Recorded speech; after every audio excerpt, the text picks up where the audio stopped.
He fed a dying leopard in his backyard. Years later it came back with something. What started as one man's quiet act of mercy quickly turned into a story no one could have predicted. Alone, with his world falling apart, he thought the leopard was gone forever, until it returned in the dead of night. But this time, it wasn't just an animal, it was a force that would pull him into a battle far bigger than he ever imagined. Whispers of betrayal, hidden truths buried for years, and danger closing in from every side. Why did the leopard return? What secret was it carrying? And when the past comes crashing into the present, will his act of kindness save him or destroy him? You being here is a reminder. The quiet acts of love and kindness still matter. If you hold space for compassion, you're already part of this community. The Montana sunset painted the sky in brilliant shades of orange and purple, casting long shadows across Harlan Briggs's weathered ranch house. At 62 years old, Harlan stood on his front porch, his calloused hands wrapped around a steaming cup of coffee. The evening air carried the familiar scents of pine and sage, mingling with memories that seemed to whisper on the breeze. His eyes drifted to the empty rocking chair beside him, Sarah's chair. Even after 5 years, he couldn't bring himself to move it. The wood had faded from sun and rain, much like the photograph of her that sat on his bedside table. The ranch had been their dream, built on love and hard work. Now it was just his. Along with the mounting bills and Claire's constant pressure to sell, Harlan sighed heavily, his breath visible in the cooling air. The bank notices were piling up on his kitchen table, each one a reminder of how things had changed. Claire, his only daughter, had moved to the city years ago, convinced that the ranch was a losing battle. Their phone calls had grown shorter and less frequent, filled with tense silences and unspoken words. "Just be practical, Dad," she'd say, her voice tight with frustration. But practicality had never been what the ranch was about.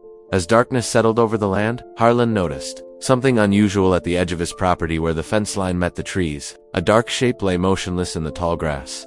His first thought was that one of his cattle had gotten loose. But as he grabbed his flashlight and walked closer, his heart nearly stopped. A leopard lay sprawled in the grass, its golden fur matted and dirty. The big cat's sides rose and fell with shallow breaths, and its ribs showed clearly through its skin. Harlan's hand instinctively moved to the rifle slung across his back. Every rational thought told him to eliminate the threat. Predators near the ranch meant danger for his livestock and himself.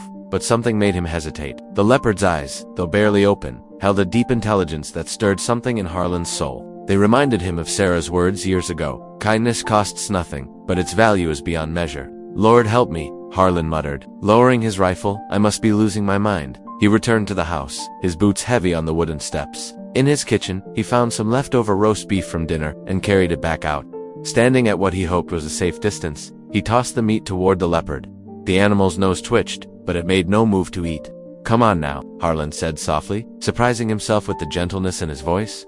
"You need to eat to get your strength back." Over the next few hours, Harlan made several trips between his house and the fence line, leaving water and more food. Each time, he spoke quietly to the leopard, feeling less foolish with each one-sided conversation. As the night wore on, the big cat finally began to eat, taking small bites of the meat Harlan had left. Days passed, and Harlan continued his careful ministry to the wounded predator. He never approached too closely, maintaining a respectful distance that seemed to suit them both. The leopard grew stronger, its coat regaining its luster, its movements becoming more fluid and graceful. One morning, about 2 weeks after he'd first found the leopard, Harlan went out with his usual offering of food, only to find the spot empty. He searched the area, but there was no sign of the magnificent creature. The leopard had vanished back into the wild, leaving only flattened grass and a few paw prints as evidence it had ever been there. Harlan stood for a long moment, feeling an unexpected emptiness. He'd known this day would come, had even hoped for it, but the leopard's presence had somehow filled a void he hadn't realized existed. It had given him a purpose beyond the daily grind of ranch work and worry. Back on his porch that evening, Harlan reflected on the strange experience. He'd chosen compassion when fear would have been the easier path, and something about that decision felt right in his bones. Sarah would have understood. She always saw the beauty in unexpected places, the possibility of miracle in everyday moments. He picked up his phone and looked at Claire's number. Maybe it was time to bridge another gap, to choose connection over distance. His thumb hovered over the call button, but he set the phone back down. Some healing took time, he realized, just like with the leopard. For now he would hold on to the memory of those golden eyes and the reminder that kindness, even in the face of fear, could work its own kind of magic. The stars emerged one by one above the Montana hills, and Harlan sat in comfortable solitude, no longer feeling quite so alone. Somewhere out there, a healed leopard roamed free, carrying with it a piece of his heart and a testament to the power of compassion. The years crept by like shadows across the Montana Valley. Harlan's ranch house seemed to age with him, its paint peeling a little more each season. At 65, his steps were slower, but his resolve remained as solid as the mountains that framed his property. Bills piled up on his kitchen table like autumn leaves. The bank statements showed numbers that made his stomach twist, but Harlan folded them away with steady hands.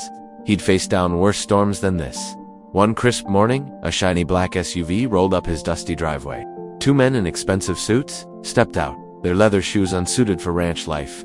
"Mr. Briggs," the taller one called out, waving a folder. "We represent Mountain Vista Development.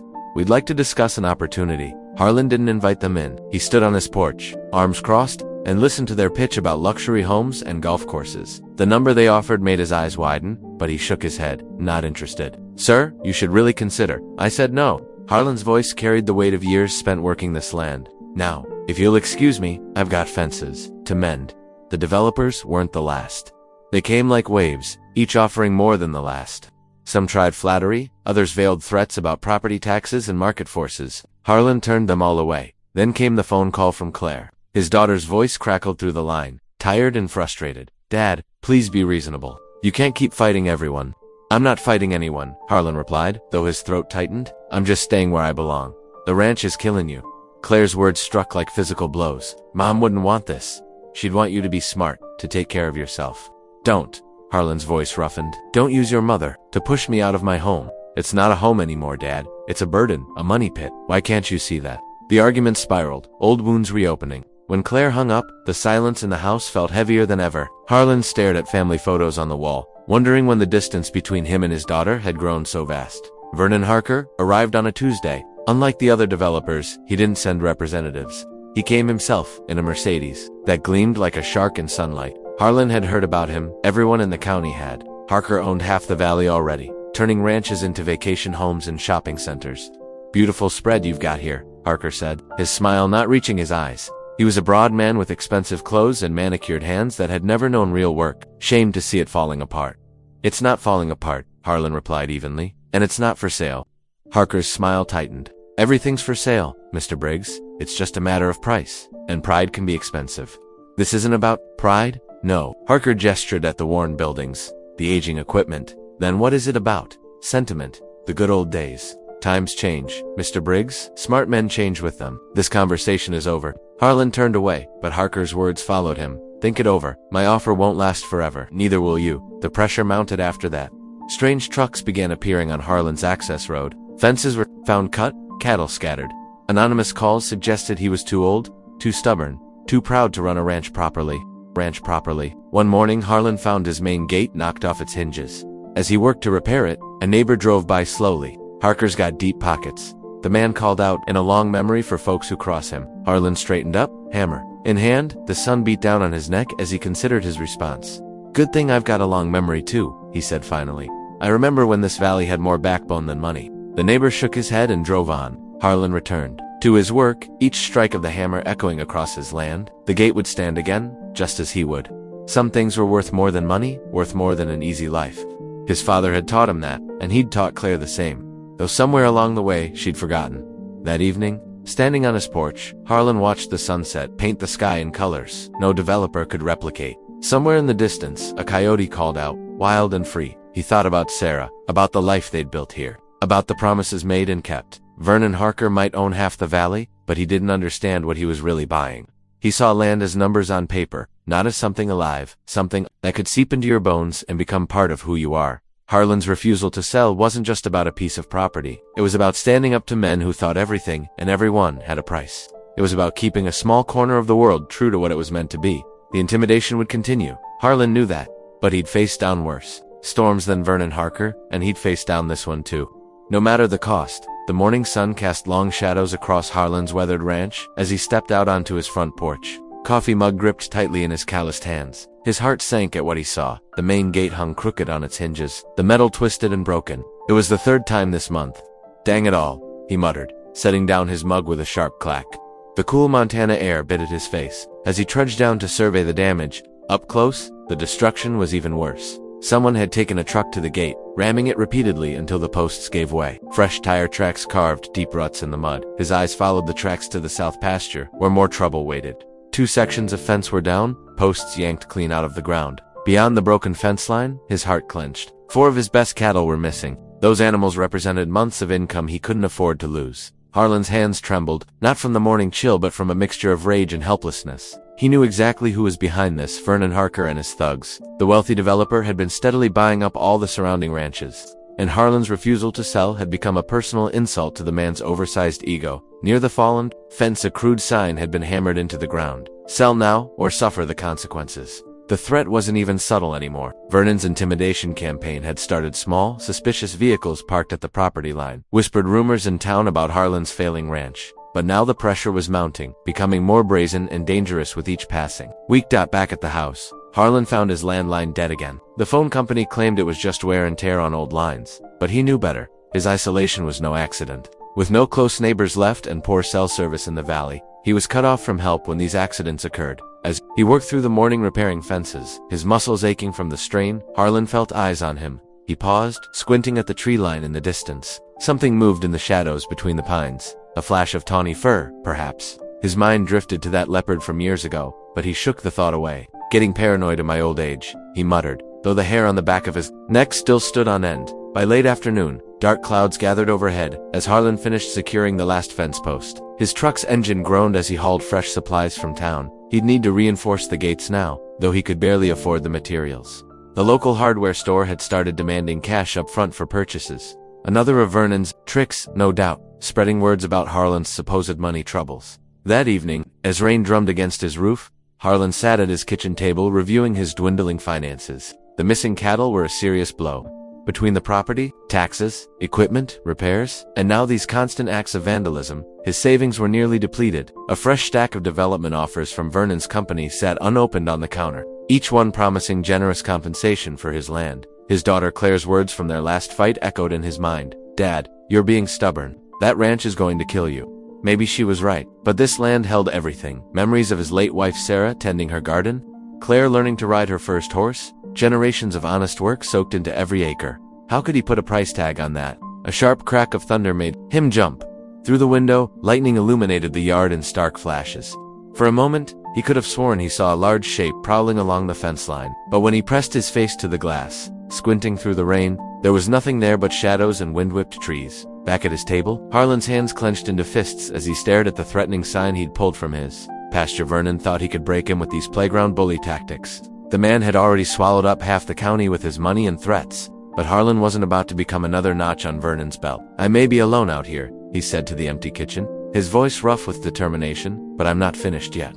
Still, as another peal of thunder shook the windows, Harlan couldn't shake the feeling that darker days were coming. Vernon Harker wasn't known for accepting defeat gracefully, and Harlan's defiance was becoming a very public thorn in the developer's side. That night, as Harlan lay in bed listening to the storm, every creak of the old house made him tense. The isolation pressed in around him like a physical weight. Yet something else nagged at his senses, an odd feeling that despite Vernon's best efforts to leave him completely alone out here, something was indeed watching over his ranch from the shadows. Whether that presence meant help or harm, he couldn't say. The night settled heavily over Harlan's ranch, bringing with it an unusual stillness that made the hair on the back of his neck stand up. He was in the barn, doing one last check on the animals before turning in. When he first smelled the smoke, at first he thought it might be his imagination. There hadn't been any controlled burns in the area that he knew of, but then he heard it. The sharp crack of wood and the unmistakable roar of flames taking hold. His heart hammered in his chest as he turned toward the barn doors, only to find them wouldn't budge. Someone had barred them from the outside. The realization hit him like a physical blow. This was no accident. "Help," he shouted, his voice already growing hoarse from the thickening smoke. "Somebody help." Through the gaps in the wooden walls, he could see shadows moving outside, human figures darting back and forth in the firelight. He heard laughter, cruel and deliberate, that he recognized as belonging to Vernon's men. The flames spread with frightening speed, feeding on decades of dry hay and timber. Harlan stumbled through the smoke, trying to find another way out. His lungs burned with every breath, and his eyes watered so badly he could barely see. The heat was becoming unbearable, and the terrified sounds of his trapped animals added to the nightmare. "Vernon, you coward," he managed to shout between coughs. "Face me yourself." The smoke was getting thicker now, forcing him to crouch low to find any breathable air. The barn's interior had become an orange hell of fire and smoke. Harlan's vision began to blur, and his legs felt weak. After all these years of fighting, was this how it would end? Just then, a sound cut through the crackling of the flames, a sound that didn't belong in Montana, a sound that sparked a memory from years ago, a deep, guttural roar that seemed to shake the very ground. Outside, screams of terror replaced the cruel laughter. There was a crash as something large and powerful slammed against the barn doors, splintering them open. Through the smoke and flames, Harlan saw a massive shape, a leopard, larger than he remembered, its scarred face illuminated by the fire. The big cat's golden eyes locked with his for a moment, and in that instant, Harlan knew this was the same creature he had saved all those years ago. The leopard's muscles tensed, and it lunged past him, through the flames, toward one of Vernon's men who had been trying to flee. The night air filled with screams and the sounds of men scrambling to escape. Harlan didn't waste the opportunity. Gathering his remaining strength, he stumbled through the broken doors into the cool night air. Collapsing onto his hands and knees in the dirt, he gasped desperately, filling his lungs with clean air as the barn continued to burn behind him. When he finally managed to look up, he saw the aftermath of the leopard's attack. Vernon's men had scattered, leaving behind dropped flashlights and a gas can. One of them lay moaning on the ground, bearing claw marks that would leave him with scars to remember this night. The leopard stood at the edge of the firelight, its powerful form silhouetted against the flames. It turned to look at Harlan one last time, and in those golden eyes, he saw something that defied explanation, a knowledge, a purpose. This wasn't just a random appearance. The leopard had come back specifically to protect him. As Harlan watched, still struggling to catch his breath, the magnificent creature melted back into the darkness of the surrounding forest. The only sounds remaining were the crack and pop of the burning barn and the distant wail of approaching sirens. Someone must have seen the flames and called for help. Harlan sat there in the dirt, covered in soot, his clothes smelling of smoke, and felt tears running down his cheeks. The leopard he had once saved had returned the favor, appearing like an avenging spirit just when he needed it most. In all his years on the ranch, he had never experienced anything like it. The creature hadn't returned as a threat or a predator. It had come back as his protector, repaying a debt from years ago with a fierce loyalty that left him humbled. His body shook with exhaustion and emotion as he watched his barn burn, knowing that without the leopard's intervention, he would have burned with it. Through the smoke and tears, a small smile crossed his face. Vernon and his men might have money and power on their side, but Harlan had something they would never understand: the loyalty born of simple kindness, returned when he needed it most. The morning after the fire, Harlan stood before the smoldering ruins of his barn. The once proud structure was now nothing more than charred beams and ashes, a testament to Vernon's ruthlessness. The acrid smell of burnt wood hung heavy in the air, making his eyes water. Or maybe those were real tears he was fighting back. His cattle had scattered in the chaos, breaking through fences in their panic to escape the flames. The few that remained huddled nervously in the far corner of the pasture, still spooked from the night's events. But it wasn't the destruction that occupied Harlan's thoughts. It was the memory of that familiar spotted form emerging from the shadows, saving his life when all seemed lost. That cat, he whispered to himself, touching the singed sleeve of his jacket. After all these years. But Vernon Harker wasn't about to let this setback go quietly. By noon, word had spread through the valley like wildfire, a different kind of destructive force. Harlan heard the whispers when he went into town to buy supplies for rebuilding. "Did you hear?" One woman murmured to another at the general store. "Old Briggs is keeping some kind of wild animal out there, a mountain lion, or something worse. I heard it attacked some innocent people," came the response. Someone could have been killed. Harlan kept his head down, gathering his purchases. He knew Vernon's influence ran deep in the community, but the speed with which the lies spread still shocked him. The leopard had only attacked Vernon's men, the very ones who'd tried to burn him alive in his own barn. But that wasn't the story being told. The hardware store owner, who'd known Harlan for 20 years, wouldn't meet his eyes when he went to buy nails and lumber. "Maybe you ought to think about selling, Harlan," the man said quietly, "before someone gets hurt." "You know me better than that, Jim," Harlan protested. But the owner just shook his head and turned away. The final blow came 3 days after the fire. Claire's car pulled up the dusty driveway, and for a moment, Harlan's heart lifted. His daughter had come. Maybe now someone would believe him, help him fight back against Vernon's lies. But the concern on Claire's face wasn't for his safety, it was fear of him. "Dad," she said, standing awkwardly by her car, instead of coming to hug him like she usually did. "We need to talk about what's happening." "Claire, honey, I can explain everything people are saying. You're keeping some kind of dangerous animal out here." She cut him off, her voice tight with worry. "That you've let it attack people. And now I come here and find the barn burned down." "Vernon's men did that," Harlan protested. "They tried to kill me, Claire. The leopard, it saved my life." Claire's face fell. "Leopard? Dad, there are no leopards in Montana. Listen to yourself. I know how it sounds, but no, you clearly don't." Claire's voice rose with frustration. "This is exactly why I've been telling you to sell. This place is too much for you to handle alone. You're starting to imagine things." The words hit Harlan like physical blows. His own daughter thought he was losing his mind. "I'm not imagining anything," he said quietly. "I'm fighting for what's right. What's right is taking care of yourself." Claire threw up her hands. "Vernon's offering good money? You could move into town, have a comfortable life. Instead, you're out here alone. talking about magical leopards coming to your rescue. It's not magical, it's real. Just like Vernon's threats are real. But Claire was already walking back to her car, shaking her head. I can't watch you do this to yourself anymore. Dad, when you're ready to be reasonable, call me. The sound of her car engine fading into the distance felt like a door closing in Harlan's heart. He stood there long after she'd gone, watching the dust settle on the driveway. Vernon had managed what years of arguments couldn't. He'd driven the final wedge between Harlan and his daughter. That evening, as Harlan sat on his porch, watching the sunset paint the sky in colors that would normally lift his spirits, he felt more alone than ever. His reputation in tatters, his own flesh and blood doubting his sanity, his livelihood threatened. Vernon had struck at everything that mattered, but somewhere in the gathering darkness, a pair of eyes watched over the ranch. Harlan might have lost his standing in the community, might have strained his relationship with Claire to the breaking point. But he knew one thing with absolute certainty. He wasn't as alone as Vernon wanted him to believe. That knowledge, despite everything else, gave him the strength to keep fighting. The morning after the fire brought more than just the acrid smell of smoke. It carried whispers, cruel rumors, that spread through the valley like a disease. Harlan heard them at the general store, in hushed conversations that stopped when he walked by. People who'd known him for decades now crossed the street to avoid him. Heard he's keeping some wild creature up there, one farmer muttered to another. Dangerous to everyone around. Vernon's lies were working. The story of the leopard, twisted and distorted, painted Harlan as a threat to the community. Even Claire, his own daughter, looked at him differently when she came to check on him after the fire. Dad, maybe it's time, she'd said, her eyes full of worry. This place, it's becoming too much. First, these stories about a mountain lion, then the fire.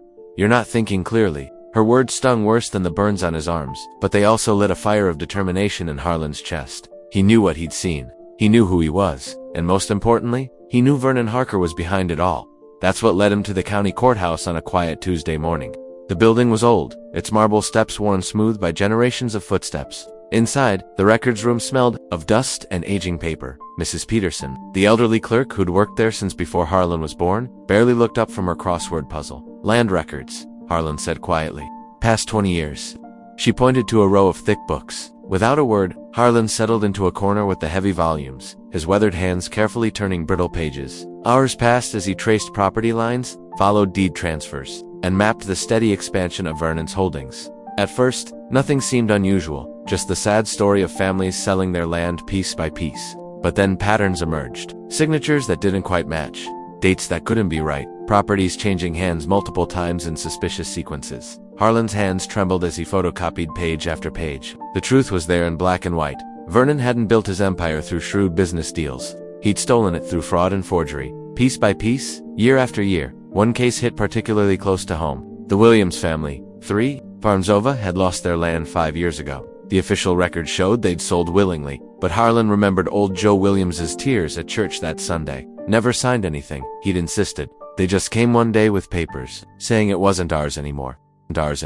Now, Harlan understood. The signature on the deed wasn't Joe's, it was close, but the tremor in Joe's arthritic hand was missing. Vernon had simply taken what he wanted, counting on the Williams family being too poor and too beaten down to fight back. As Harlan dug deeper, his anger grew. The McDonald's dairy farm, the Petersons' apple orchard, the Rodriguez family's horse ranch, all taken through similar means. Vernon had been careful, spacing out his acquisitions, using different lawyers each time, but when you laid it all out, the pattern was clear as day. The sun was setting when Harlan finally emerged from the courthouse, his worn leather satchel heavy with copies. His back ached from hours of hunching over records, but his steps were lighter than they'd been in weeks. He had something now, something real to fight back with. But as he walked to his truck, a chill ran down his spine. Knowledge was power, but it was also dangerous. If Vernon discovered what Harlan knew, he wouldn't stop at burning barns. The land baron had too much to lose. Harlan drove home carefully, taking the long way around, checking his rearview mirror. More than usual, the manila envelope of documents felt like dynamite sitting on the seat beside him. He'd need to be smart about how he used this information. Back at the ranch, Harlan sat at his kitchen table, spreading out the evidence under the yellow light of his old lamp. The pages told a story of greed and corruption that had been hidden in plain sight for decades. It was more than just proof of Vernon's crimes. It was a chance to reclaim his reputation, to show everyone he wasn't just some crazy old man clinging to the past. His finger traced the edge of a particularly damning document, a deed with 3 different versions, each with a slightly different forged signature. This wasn't just about saving his own land anymore. It was about justice for all the families Vernon had destroyed. But even as hope flickered in his chest, fear kept him company in the gathering darkness. Vernon Harker wasn't a man who would go down quietly. The truth might set them all free, But first, it might get Harlan killed. The morning sun hadn't yet cleared the mountains when Vernon Harker's secretary noticed something odd in her daily report. Someone had been requesting old property records at the county courthouse. Not just any records, documents tracking Vernon's land acquisitions over the past 20 years. Vernon's reaction was immediate and terrifying. His face turned a dark shade of red as he slammed his fist on his mahogany desk. "Briggs?" he growled. "That stubborn old fool is digging where he shouldn't." Within an hour, 3 of Vernon's most trusted men were heading toward Harlan's ranch in a black pickup truck. They knew their orders. Stop Harlan's investigation permanently. Harlan was checking his fence line near the western cliffs when he heard the truck approaching. The cliffs dropped away sharply beside him, falling hundreds of feet to the rocky valley below. The edge was treacherous, especially with loose rocks scattered about. The black pickup appeared around the bend, kicking up dust. Harlan's heart began to race. He recognized the men who stepped out, the same ones who'd set his barn ablaze. Their faces were hard, their intentions clear. "Should have sold when you had the chance." "Old man," the largest one said, cracking his knuckles. "Boss says you've been asking too many questions." Harlan backed away, his boots crunching on loose gravel. The cliff edge loomed behind him. "Vernon's afraid of the truth getting out," he said, trying to keep his voice steady. "About the Williams. Farm the McDonalds. All of them. Shut your mouth." Another man lunged forward, grabbing Harlan's shirt. "You don't know anything." Harlan struggled, but he was outnumbered 3-1. His 60-year-old muscles were no match for their strength. One of them landed a punch to his stomach that drove the air from his lungs. He doubled over, gasping. The edge was getting closer. Harlan could feel loose rocks sliding under his feet. The men pushed him backward, their faces twisted with cruel intention. This wasn't just about scaring him anymore. They meant to make him disappear. Then a sound cut through the morning air, a low, rumbling growl that made everyone freeze. The men's eyes went wide as they looked past Harlan. The leopard stood on a boulder 20 feet away, its muscles rippling under its spotted coat. Its golden eyes blazed with fierce intensity. The scarred face that Harlan remembered from years ago was now a mask of protective fury. "What the hell?" one of the men whispered. The leopard launched itself forward with explosive power. Its massive body slammed into the nearest attacker, sending him sprawling. Teeth flashed in the morning sun. The man screamed, scrambling backward. The second man pulled a knife, but the leopard was faster. It struck with terrible precision, claws raking across his arm. The knife went flying over the cliff edge. In the chaos, the third man lost his footing near the drop. His arms windmilled desperately as loose rocks gave way beneath him.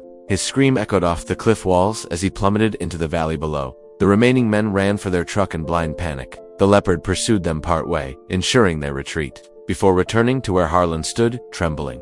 Harlan sank to his knees, overwhelmed by what had just happened. The leopard approached slowly, its wild eyes now gentle. As they met, his blood stained its mouth, but its demeanor was calm, almost protective.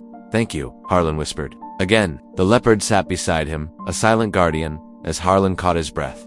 The morning sun painted the valley below in shades of gold and shadow. Evidence of the struggle surrounded them, scattered rocks, drops of blood, tire tracks in the dust. Harlan knew this changed everything. Vernon's men had tried to kill him. There was no denying that now. And they'd seen the leopard. They'd experienced its ferocity firsthand. One of their own was dead, testimony to both Vernon's brutality and the leopard's protective power. The massive cat rose and moved a few steps away, watching Harlan with those intelligent eyes. Then, as it had done before, it melted into the landscape, leaving Harlan alone with the morning wind and his racing thoughts. He had what he needed now, the evidence of Vernon's fraud and witnesses to his violent methods. The truth would come out, and not even Vernon Harker could stop it. But first, Harlan had to catch his breath, had to process how close he'd come to death, and how, once again, an act of kindness from years ago had returned to save his life.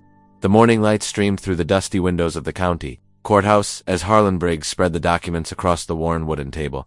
His weathered hands trembled slightly, not from fear but from the weight of what these papers represented. Years of Vernon Harker's fraudulent land deals, forged signatures, and manipulated property lines lay exposed in black and white. Sheriff Tom Mackenzie leaned forward, his lined face grave, as he studied the evidence. Beside him sat Marcus Weber, one of the few lawyers in town who hadn't already been bought by Vernon's money. The old rancher watched their faces anxiously, knowing everything hinged on this moment. "This is serious stuff." "Harlan," the sheriff said, lifting one yellow deed to examine it closer. "These dates don't match the county records. And these signatures." He shook his head slowly. Marcus Weber adjusted his reading glasses. Multiple instances of document tampering, forged notary stamps, systematically altered property boundaries. The lawyer's voice grew stronger with each point. "Mr. Briggs, this isn't just fraud, this is organized criminal activity spanning decades." A knock at the door made them all jump. Claire stood in the doorway, her professional city clothes looking out of place in the rural courthouse. Her eyes met her father's, and for the first time in years, Harlan saw something there besides disappointment. Uncertainty, yes, but also a glimmer of understanding. "Dad," she said softly, stepping into the room. "I got your message. I had to come." She paused, glancing at the scattered papers. "Is this really what you've been fighting for?" Harlan nodded, his throat tight. "It's not just about our land anymore, Claire. It's about everyone Vernon's stolen from, all the families he's driven out." Claire moved closer, picking up one of the documents. Her hands, so like her mother's, traced the evident alterations. "I thought," she started, then stopped, her voice catching. "I thought you were just being stubborn, that you couldn't let go of the past. Your father's been trying to protect more than just memories," Sheriff Mackenzie said gently. "These papers show a pattern of corruption that's destroyed dozens of families in this county." Suddenly, the courthouse doors burst open. Vernon Harker strode in, flanked by two of his men. His expensive suit seemed to radiate menace more than wealth. Well, he sneered, taking in the scene. "A regular conspiracy meeting. How touching." Harlan stood straight, refusing to be intimidated. "It's over. Vernon, we have proof of everything you've done." Vernon's laugh was cold. "Proof? You mean those ancient papers? Who's going to believe? The ravings of a crazy old man who claims to have a pet leopard?" His eyes narrowed. "A man who nearly burned down his own barn.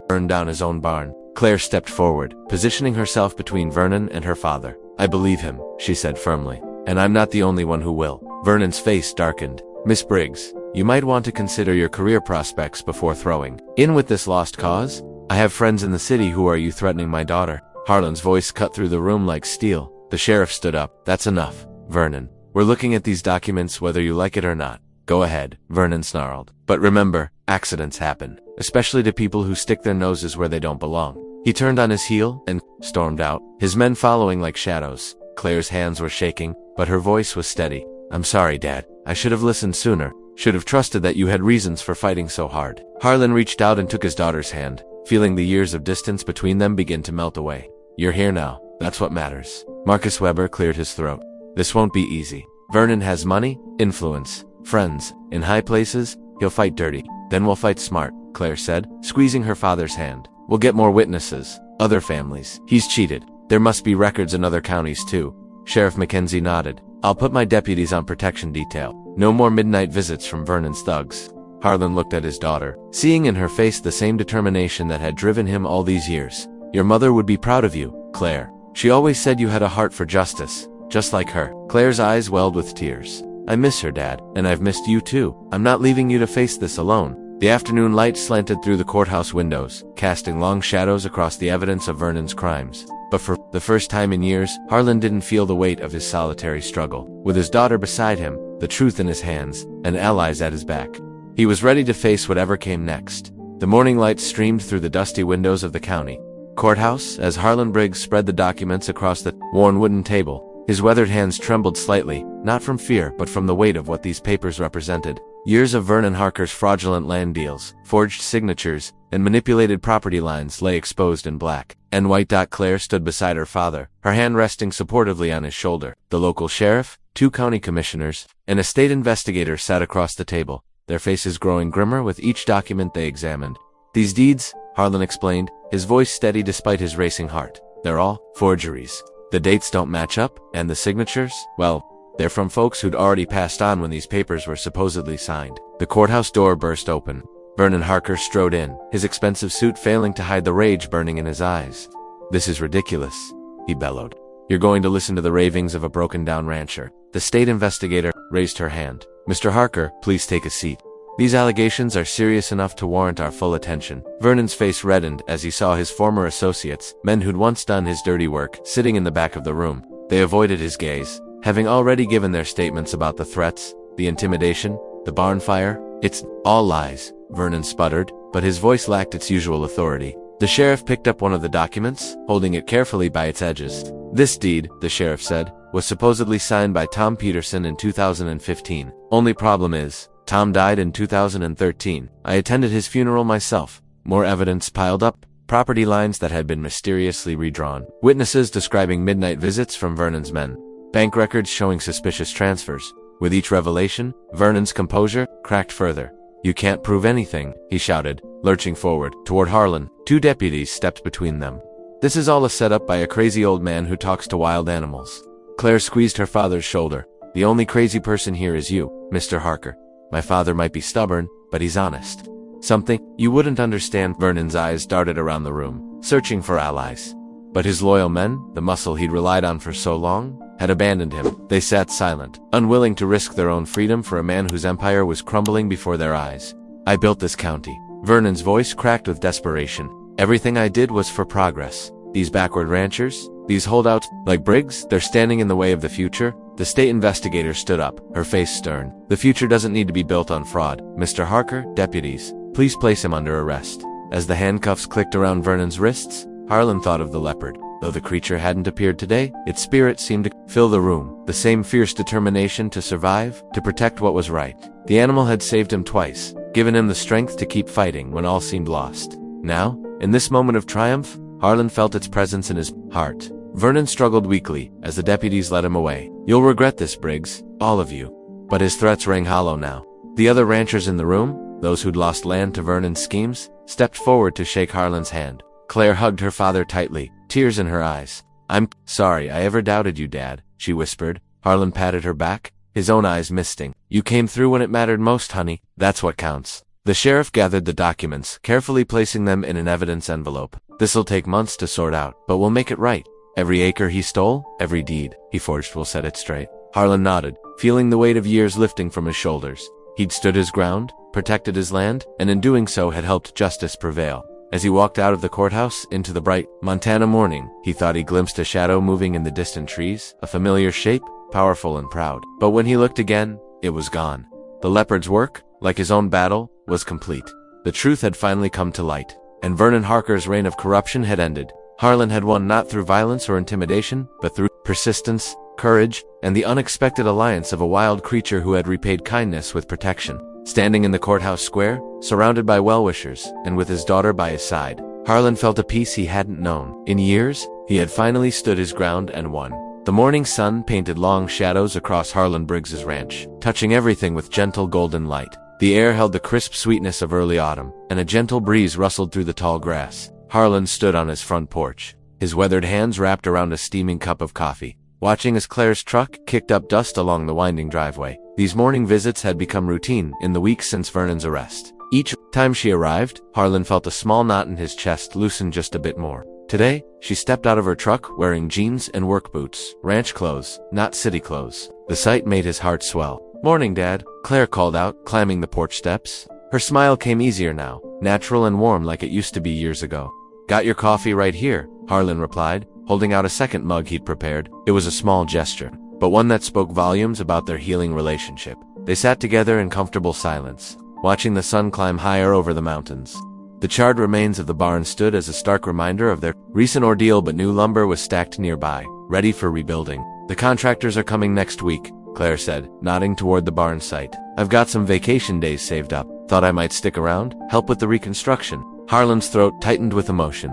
"That'd be nice," he managed, his voice rough. They walked the property together, something they hadn't done since Claire was a teenager. The morning dew sparkled on spiderwebs strung between fence posts, and meadowlarks called from distant pastures. As they reached the spot where Harlan had first found the leopard all those years ago, he paused. "Sometimes I wonder if anyone would believe our story," Claire mused. Touching the ancient oak tree that had witnessed so much, a mysterious leopard appearing just when you needed it most. Twice. "It sounds like something from a fairy tale," Harlan smiled, remembering those golden eyes that had held such fierce intelligence. "Some things don't need explaining," he said. "That cat, it taught me something important. When I found it dying here, I could have walked away. Would have been the sensible thing to do, but sometimes the right choice isn't the sensible one. Claire slipped her hand into his, a gesture that nearly brought tears to his eyes. "Like holding on to this ranch when everyone said you should sell?" "Yeah," he nodded. "And like you choosing to stand beside me when most folks thought I'd lost my mind." They walked on, checking fences and discussing plans for the ranch's future. The land that had once been a source of conflict between them now served as common ground.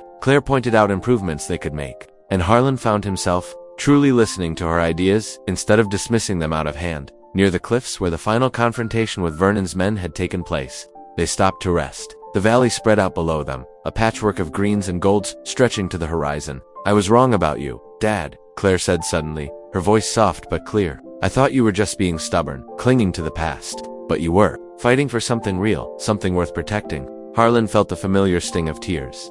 I was stubborn, he admitted. Too stubborn to tell you how much I needed you here. Too proud to admit I was afraid of losing everything your mother and I built together. Claire leaned against his shoulder, just as she used to do as a little girl. We're not losing it, she assured him. We're making it stronger. As they made their way back to the house, Harlan felt lighter than he had in years. The weight of loneliness that had pressed down on him since his wife's death had finally begun to lift. He knew the leopard wouldn't return. Its task was complete, but its presence had changed everything, creating a bridge between father and daughter that neither time nor hardship could break. Standing in front of his home, Harlan looked at Claire and saw not just his daughter, but a partner in preserving their family legacy. The ranch would survive, and so would they, together.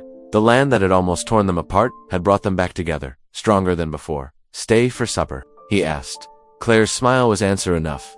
I'd like that, Dad. That very much. The evening settled around them like a comfortable blanket, and as they walked inside, Harlan felt a deep sense of peace. The leopard had given him back more than just his life. It had given him back his family, his dignity, and his hope for the future. Thank you for watching. If even one moment stayed with you, don't forget to subscribe. I'll be here tomorrow with another story that speaks to the heart.